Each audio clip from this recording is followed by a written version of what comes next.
Vous serez comme ça aussi au nom de Jésus. Et ici, on est dans les histoires. Alors que tu vas chez Padre Pio, tu vas voir dans l'une des chapelles, là, dans l'hôpital, dans les vitraux, il y a l'image d'une dame là. Elle n'est pas sainte. Elle fait quoi dans les vitraux? À la basilique, même, il y a l'image de fouille, non? Hein? C'est ça, non?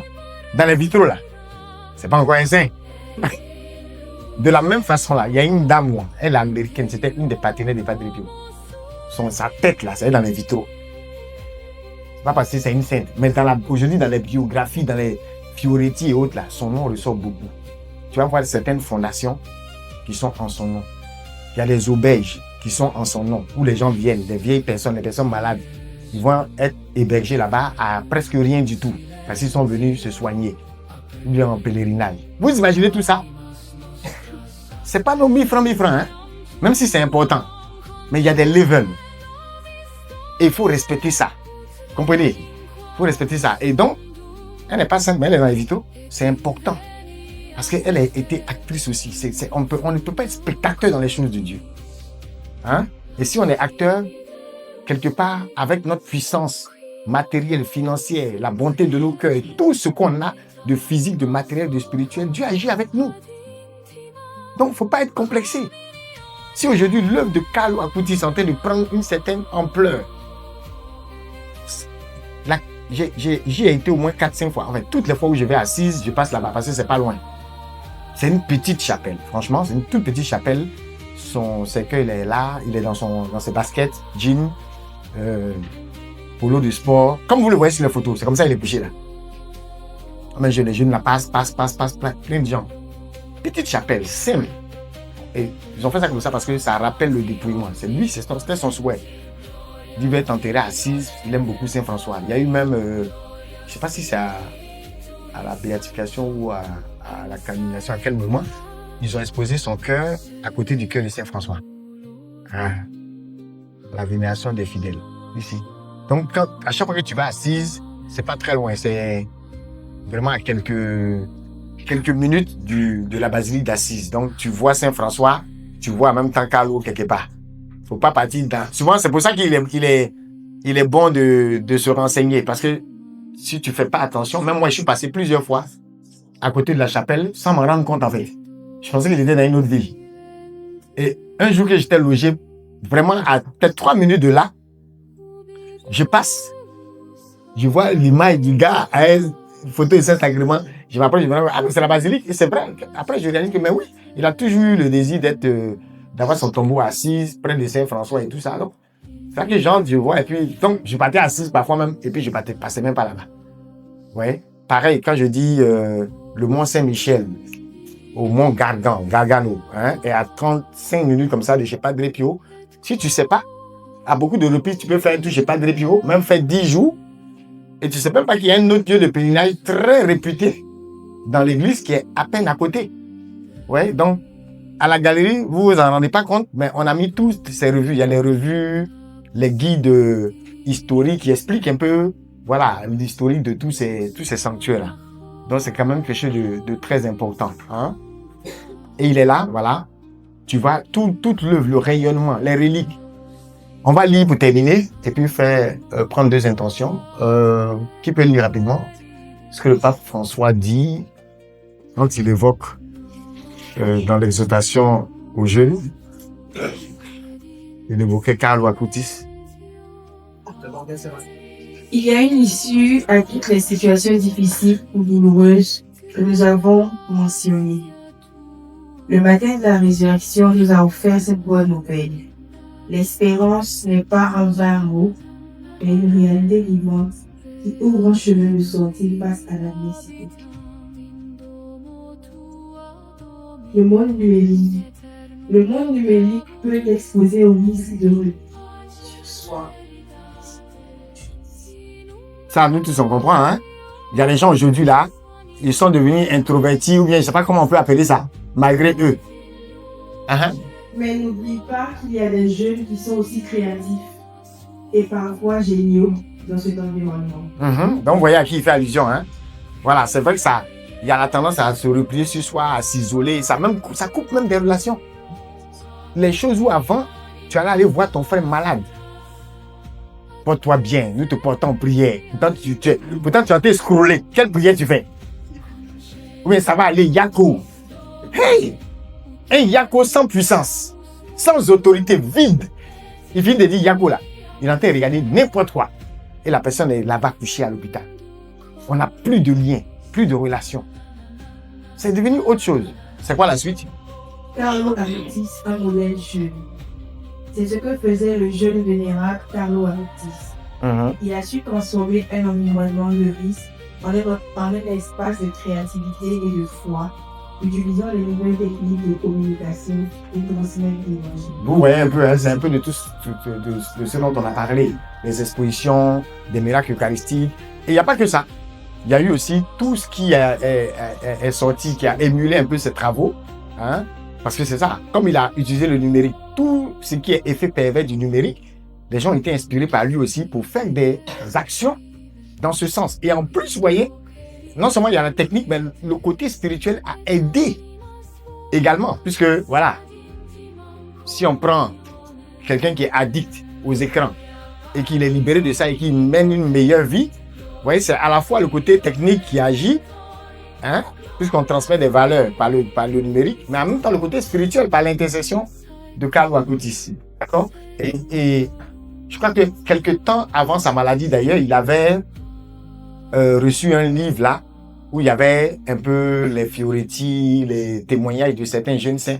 Et quand il a vu le livre, il a dit à sa maman, j'aimerais bien faire un exposé, toujours numérique, hein, sur la vie de ces saints. Bon, il n'a pas pu le faire, mais c'est des choses, on va retrouver des notes, des méditations sur plein de saints, plein de choses, hein, dans son ordinateur et autres. Il y a eu un épisode où sa maman était là, ça c'est après sa mort, et puis elle a entendu un mot comme testament, avec la voix de Carlo Acutis. Et donc c'est comme elle avait le sentiment qu'il lui disait, Jean, j'ai laissé un héritage, j'ai laissé quelque chose. C'est le lendemain quand elle s'est levée là, qu'elle allait fouiller, elle a retrouvé certaines notes de ses méditations, et puis elle a ouvert son ordinateur également. Elle a vu d'autres notes également, des méditations et puis des vidéos. C'est testament ou c'est pas testament? Il allait laisser combien de milliards à sa maman? Aujourd'hui, on dit que sa maman là même là, quand les gens sont là, il y a attroupement. D'autres même veulent toucher sa mère. Ah, c'est la maman du sein, hein? Ah bon, la mère qui a porté le petit, vous voyez un peu? C'est extraordinaire, mais il y a beaucoup de choses qu'on peut faire, hein, en termes de créativité. Par exemple, la galerie, certains peuvent aider à mettre tout ce qu'il y a sur la galerie en ligne pour que beaucoup de gens découvrent. Combien même parmi nous là, on visite Hébron là, et c'est devenu tellement notre maison, on est tellement habitués, à la limite, ça ne nous dit plus rien. Pourtant, le nombre de lieux de pèlerinage, le nombre de saints, le type même de trucs qu'il y a là-bas, mais il y a plein. Ce serait une découverte. C'est-à-dire chaque jour, vous pouvez faire découvrir à des gens parce que c'est vaste. Il y a beaucoup de trésors à découvrir. Donc, est-ce qu'on répond ça? Ou bien on est trop habitué? On pense, c'est pareil que les livres, quand on lit tel truc. Puisque nous, on connaît, on se dit tout le monde. C'est pas comme ça. Avec le numérique, là, il y a le zapping. Vous comprenez? C'est pas en marketing, là, on répète. Vrai ou faux? Donc, toi, un message que tu prends au sérieux, tu ne répètes pas. Et nous, dans la vision, là, on est un peu comme ça. On est trop à l'aise, là. Quand on dit une chose une fois, là, oh, on est tranquille. C'est l'humilité, c'est ça? Mon œil, quelle humilité. Fausse humilité. Non, faut répéter. Regardez comment les gens matraquent. Tu dis quelque chose. Il y a des gens, par exemple, c'est le jour où ils ont découvert que peut-être il y avait mon refuge. Moi, j'ai vu des gens venir sur la cité et puis dire, je n'ai jamais su qu'il y avait un bâtiment de mon refuge ou quoi. Ils n'ont jamais su que vous faisiez des actions sociales. Jamais. Moi, j'étais étonné. Mais vous venez, non? On n'a jamais su. Pourtant, c'est évident pour vous. Quand tu arrives là, à l'entrée, tu peux voir la galerie. Même là, avant, il y avait pancarte. Actuellement, il n'y a pas pancarte. Donc, il faut t'approcher, il faut voir, il faut truc, tu vois un peu. Bon, la grotte, au moins, tu vois. Mais le bâtiment de mon refuge, il est caché, tu le vois là-bas. Tu peux ne pas faire attention. Il y a beaucoup de choses, vous pensez que les gens, ils savent pas forcément. Vous avez des reliques que vous avez reçues. Il y en a, aujourd'hui même, ils ont cargaison de reliques. Valise de reliques. Vous vous n'avez jamais donné un même à un de vos collègues pour que ça dérange même un peu quelque chose de mauvais chez lui là-bas, ou bien même que ça l'incite à aller connaître le Saint, ou bien même, voyez un peu. Pourtant, dans la maison de votre collègue là, il y a un fétiche là-bas. Quelqu'un a déposé quelque chose là-bas. Mais vous ne venez pas déposer quelque chose de saint. Mais les gens ont déposé des choses mauvaises. Quand après, les gens sont attaqués, c'est nous les mêmes, on vient dire, oh, Dieu a donné, Dieu a repris. Ou bien, Seigneur, pourquoi? Pourquoi pas? Seigneur, le Seigneur a fait quoi dans ça? Les gens s'aiment livrer. Mais ça pousse, ou bien? Il y a des attaques. On vit ça dans nos familles. Qu'est-ce que nous, on sème comme bien? Pour contrecarrer tout ça, on ne fait rien. Mais le résultat de ces attaques-là, comme c'est des malheurs, des tragédies, on a tendance à remettre ça encore sur Dieu. Il y a plein d'épreuves là, c'est pas Dieu. Bon, ok, l'exemple de Jean-Baptiste de la Salle qui est donné, c'est un prêtre, mais des laïcs l'ont torpillé, des prêtres aussi l'ont torpillé. Est-ce qu'ils ont regardé au fait qu'on porte la même soutane? Hein? Accuser un prêtre de voleur. Quand toi-même tu sais que c'est toi qui as volé son âge. Et puis tu t'occupes papa. Tiens l'argent, mets en ton nom. Mais c'est pour la fondation, c'est-à-dire une œuvre de Dieu. Le gars le regarde droit dans les yeux. Un ami. Et puis détourne, il dit c'est pour lui. C'est-à-dire l'argent qui va éduquer des enfants, hein, y compris des pauvres. On détourne. Et puis notre cœur bat pas. Et puis on alimente la guerre contre le prêtre en question. Ça c'est quoi ça? Mais ça c'est quand en Afrique là, ouais, on fait ça aussi. Donc ouais, il y a ça partout. C'est ça, c'est il y a ça partout. Donc, ok, si on fait ça un prêtre, toi tu es laïque là, tu es qui? Tu es encore un grand saint ou quoi? On arnaque les saints. Les gens te regardent droit dans les yeux. Oh, c'est pour les pauvres. Envoyez 10 ordinateurs. On va prendre pour former les jeunes gens. Ils vont prendre l'ordinateur là pour aller vendre. Aïe! Connaissez-le? Le cœur humain. Ah, c'est un autre level. Donc les amis, il y a du boulot. Il y a du boulot. Et il faut vraiment y travailler. Donc, ayons cette créativité répétée. Parce que les gens zappent. L'information que vous avez envoyée sur votre page, même la pensée que vous avez publiée et autres. Et puis, il y a des gens aussi, ils ont une attitude. Quand vous publiez les pensées ou vous publiez des choses, parfois donnez les sources. Est-ce que moi, je n'aimais pas les sources? Si tu prends ma page depuis 7 ans, 8 ans, 9 ans, si tu vois, tu peux même être expert en pensée des saints. Il y a beaucoup, ou bien, oui, quand c'est moi, je ne mets pas le nom du saint, quand c'est moi-même. Mais quand c'est un saint, je mets. Il y a beaucoup de choses où, à travers les écrits, d'autres sont allés prendre un livre. Il y a des gens qui sont quittés même d'autres pays, diaspora et autres, m'ont dit quand je suis arrivé à Hébron, il y a tel livre qui m'a marqué, telle sainte là, c'est ma préférée, vraiment, elle m'a touché, ça m'a aidé. Il a dit, mais c'est quitté chez vous là-bas. C'est ça, non? Mais franchement, beaucoup, surtout des autres pays, il y a remarqué, beaucoup quand ils viennent, il y a toujours un livre ou quelque chose qui les marque et qui crée un petit témoignage. Beaucoup. Donc, il faut répéter. Il faut... Ouais, tu as envoyé une pensée. Aujourd'hui, quelqu'un, il t'a pas vu. Les gens ne sont pas assis en train d'attendre. Oh, la prochaine publication de Marielle, hein, c'est venu. C'est pas comme ça, hein? Donc, tu as publié là. Ça passe. C'est pas ça. Le fil d'actualité, ça circule. Répétez ce qui est bon. Répétez. Foncez avec ce qui est positif. Il faut être créatif. Il faut trouver le moyen de matraquer avec ce qui est bon. Celui qui se plaint là, il n'a qu'à regarder la quantité de mauvaises choses qu'il matraque. Il ne faut pas être complexé. Ou bien, vous en faites trop, on en fera plus. Parce qu'en réalité, on ne fait rien par rapport à la quantité du mal. Vous en rendez pas compte. Regardez dans vos fils d'actualité. Heureusement, les Ivoiriens, on aime bien s'amuser. Donc, bon, même dans l'amusement là, il y en a qui profitent de parler mal. Pour envoyer des flèches, ça tire à balles réelles. Les mécanismes de Oui. la communication. Carlos savait que les mécanismes de la communication, de la publicité et des réseaux sociaux peuvent nous rendre endormis, dépendants de la consommation, prisonniers de la négativité. Mais il a été capable d'utiliser les nouvelles techniques de communication pour transmettre l'évangile et communiquer valeurs et bons. Voilà, c'est bien dit. On voit tous de quoi il s'agit. Transmettre l'évangile. Oui. C'est la même parole, hein? Ok, on continue. Ne pas tomber dans le piège. Car on voyait que beaucoup de jeunes, même s'ils semblent différents, finissent par se ressembler en trouvant derrière les mécanismes de consommation et d'amortissement imposés par les puissants. Il ne faut pas laisser s'éteindre les dons que le Seigneur a mis en nous. J'aime beaucoup cette phrase du pape François, ouais. Il voyait que beaucoup de jeunes, même s'ils semblent différents, finissent par se ressembler en courant. Vous voyez, c'est les réseaux sociaux ont tendance à nous grouper et à nous mettre comme des étiquettes. Et nous tous, on suit.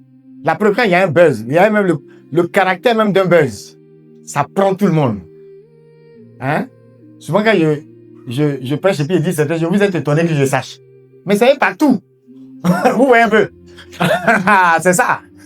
Même, oui. Même le cardinal, l'évêque, le bishop, tout le monde voit. Parce que c'est ça, le caractère du buzz. Donc, ouf, ça entraîne tout le monde. Et puis bon, non, on revient. Donc, on est dans les bérets et puis voilà. Bon, après, on n'est pas forcément dans les bérets, mais tu entends au moins. Vous voyez? Et donc, c'est ça. Ça fait qu'on est comme ensemble. Certains finissent même par se ressembler dans la stratégie du béret, de critique, de malparlage. Vous voyez, c'est des groupes. Maintenant, il y a un groupe qui défend tel artiste contre un autre groupe qui défend tel... Vous voyez pas, non? Mais au fond, quand vous prenez ces... Ça a l'air banal. Mais quand vous prenez ces groupuscules-là comme ça, ces groupes-là, à l'intérieur, il y a des ouvriers, il y a des agents de maîtrise, il y a des cadres, il y a des directeurs.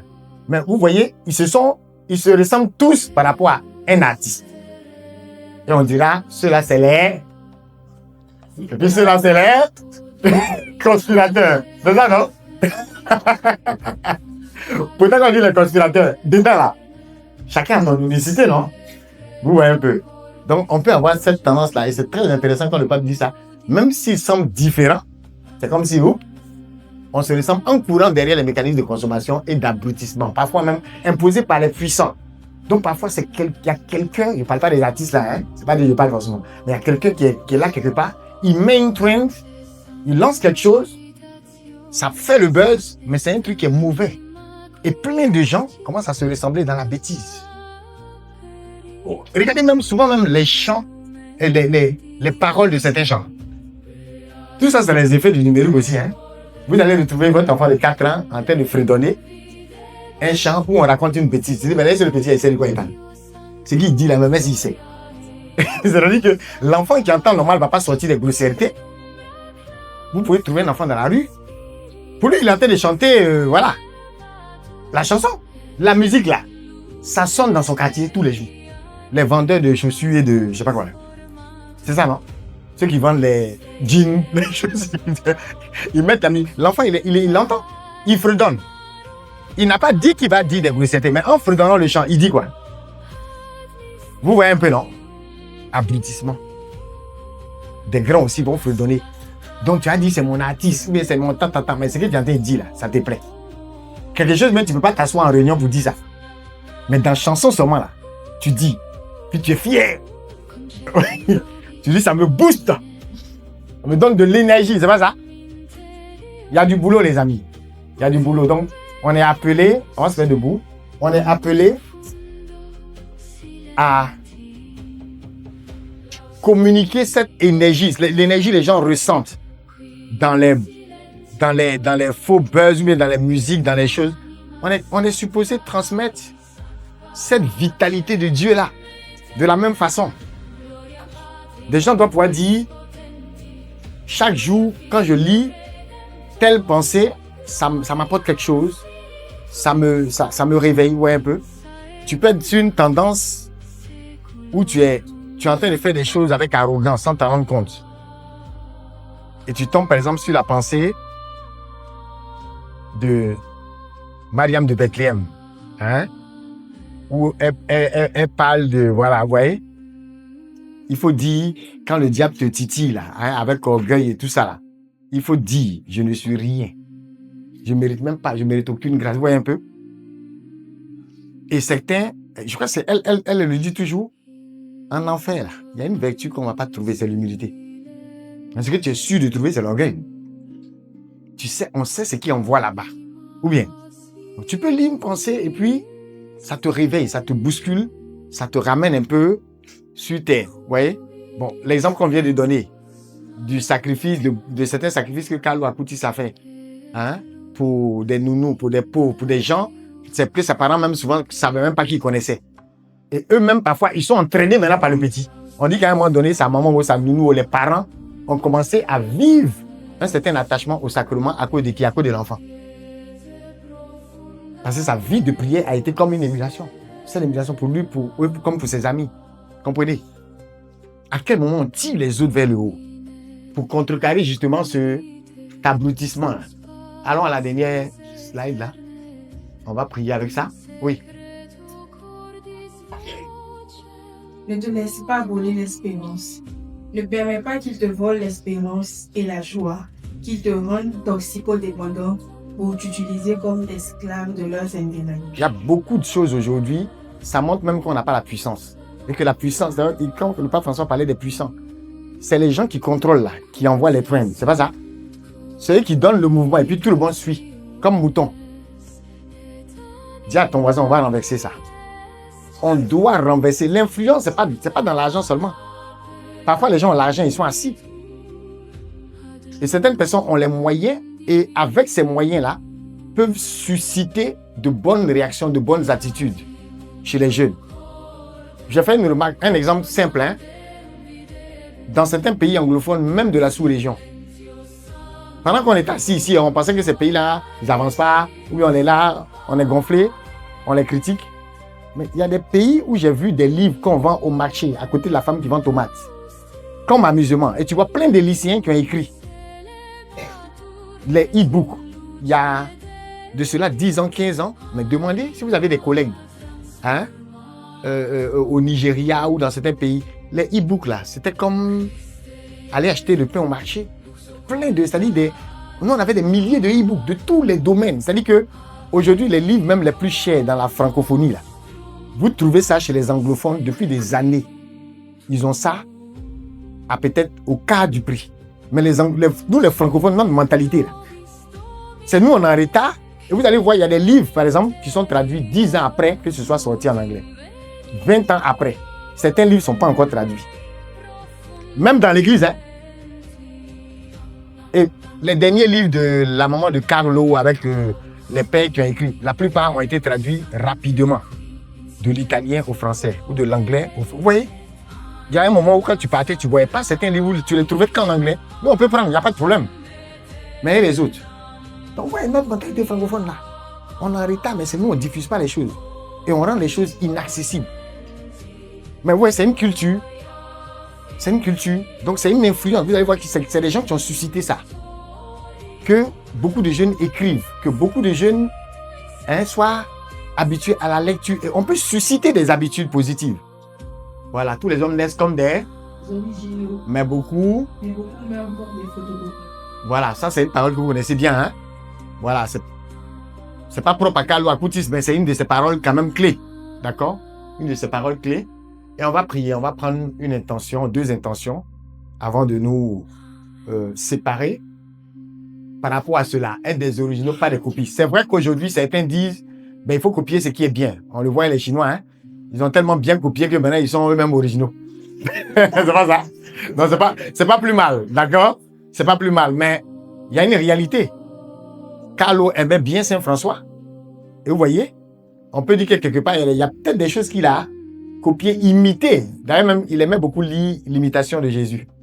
De Jésus que de Thomas Kempis, là, voilà. Vous connaissez ce livre-là, des petites méditations et tout ça.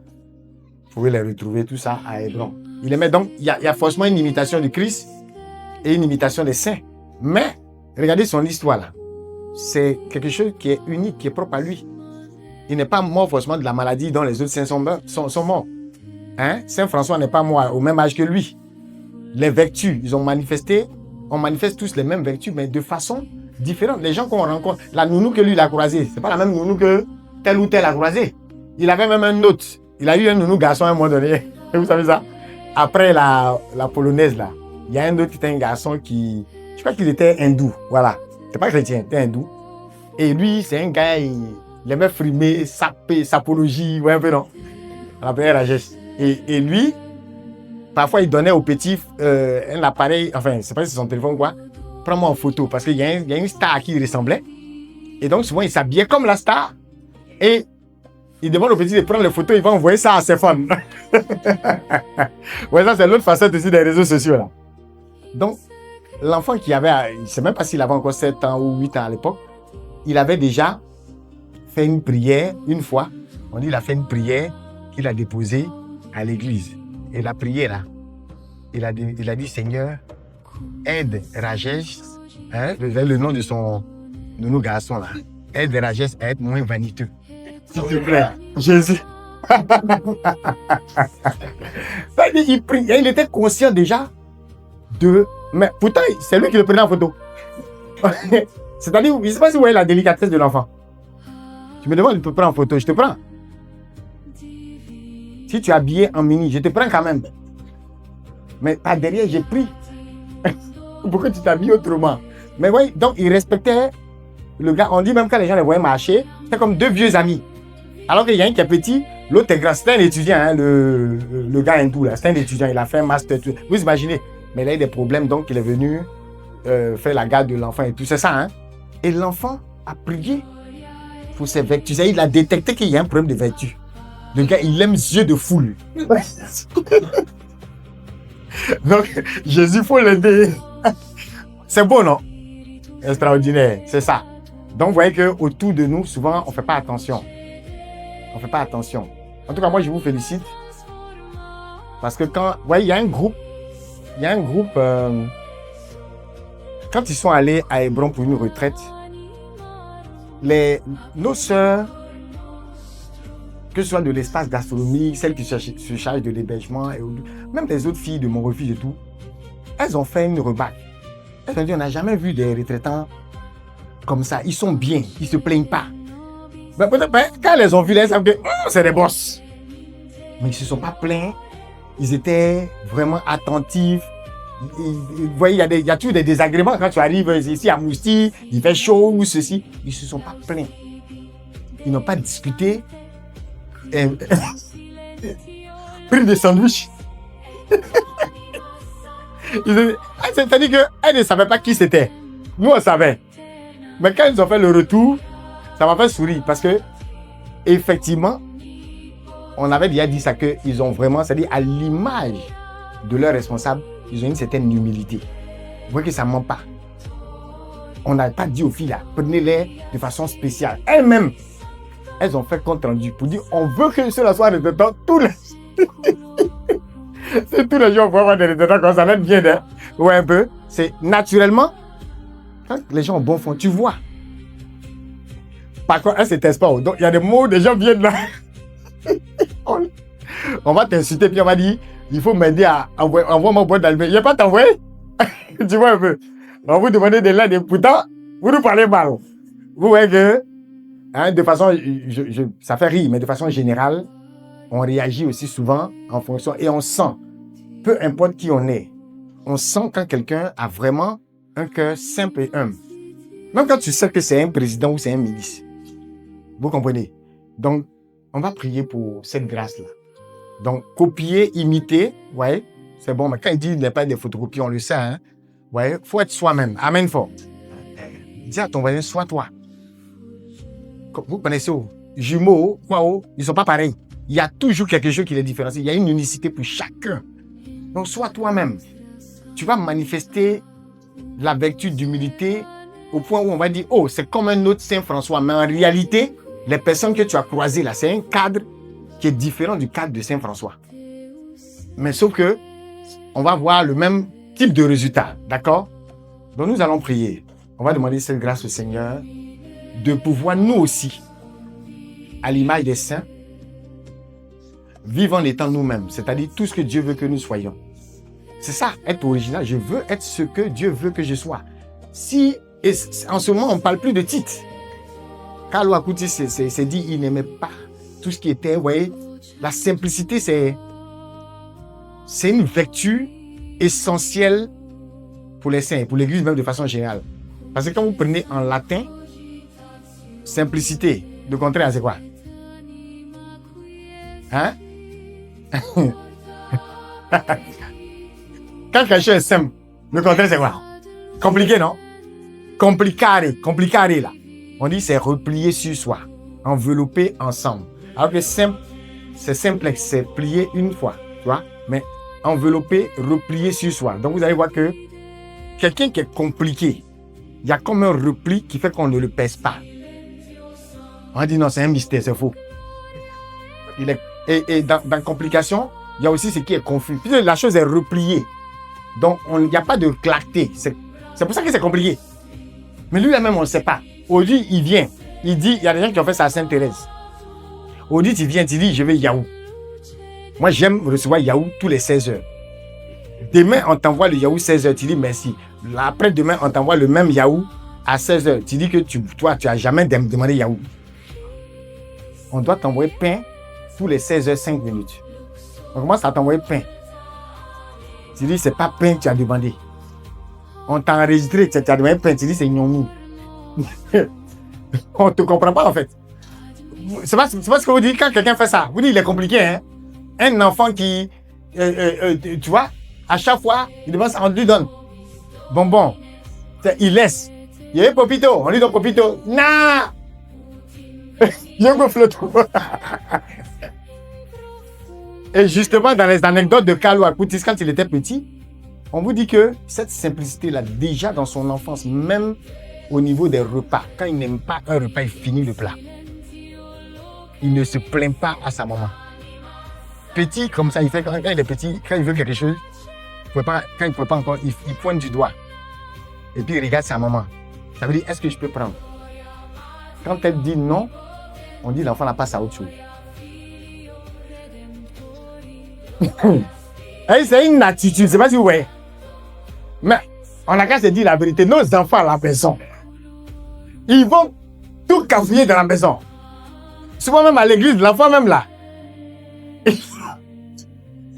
Il pleure jusqu'à d'autres risques de prier même pour esprit de distraction bien. Oui, l'enfant perturbe la prière, il crie, il saute. Il va aller accrocher. Il y a vu une fois le père étant TCB, l'enfant l'a attrapé. Oui, empêcher le prêtre de...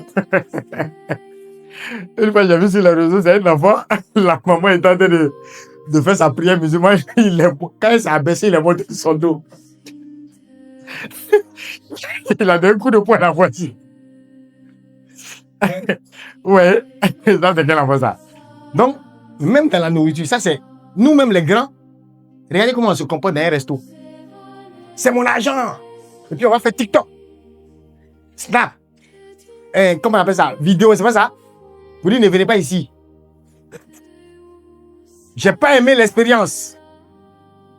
Ils parlent mal, ils font ci, non, c'est normal. Aujourd'hui, avec les réseaux, il faut faire attention. Mais en même temps, vous voyez, il y a même une facilité à détruire l'image des gens. Quoique, il y a des gens qui sont très impolis aussi. Mais c'est pour vous dire, vous voyez un peu, le caractère de l'enfant. On dit, il ne se plaignait pas par rapport aux... Même si les petits désagréments, non. Il passe à autre... Quand on ne veut pas, il passe à autre chose. Il ne se plaint pas, il n'insiste pas. Ce n'est pas l'attitude d'un enfant normal. Nous tous, quand on était petits, on emmerdait les gens. Vous tous, on a tous crié. À un point où on est venu te calmer un bonbon. Souvent, un bonbon, là, tu n'as pas calmé. On a envoyé autre chose que tu as demandé, ça ne t'a pas calmé. Vrai ou faux? Nous allons prier pour cette simplicité. Et pour toutes les vertus liées à cela. On a dit quoi? Les vertus sont sœurs. Si je suis dans la simplicité, l'humilité est toujours à côté. La sagesse est toujours à côté. La pureté est toujours à côté.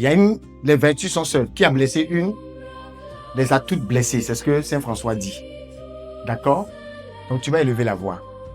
Et tu vas, avec tout ce que tu as entendu comme anecdote, comme élément, tirer ta propre leçon. Chacun connaît sa vie. Tu vas simplement, au thème de ce petit moment, demander cette grâce au Seigneur de revisiter ton cœur. Que toi-même tu fasses ta propre introspection, mais qu'également l'Esprit de Dieu visite ton cœur. Pour que chacune de ces vertus qui caractérisent pas simplement les saints, mais les croyants, les disciples du Christ, ceux qui sont à la suite du Seigneur, que quelque chose de ces vertus-là te parle. Et que là où tu as compliqué les choses en étant replié sur toi-même.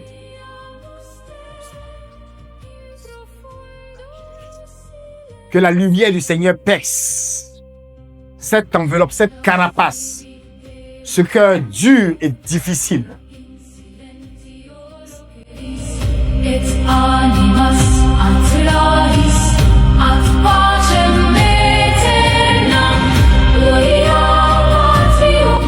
O Lord, in this quiet moment, receive our heart.